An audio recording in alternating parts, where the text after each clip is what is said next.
ऐसा होगा कि मैं तुम्हें अभी बता देता हूं कि जब मेरी वो किताब छप के हिंदुस्तान में फैलेगी तो हिंदुस्तान के मुसलमान आपस में लड़ना शुरू हो जाएंगे, शोरिश बर्पा होगी, इख्तिलाफ होगा, इंतशार होगा। लेकिन कुछ अरसे के लिए वो सब कुछ होगा, फिर लड़ भिड़ के ठीक हो जाएंगे थोड़े दिनों में।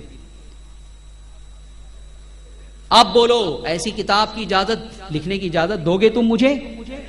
जोर से बोलो।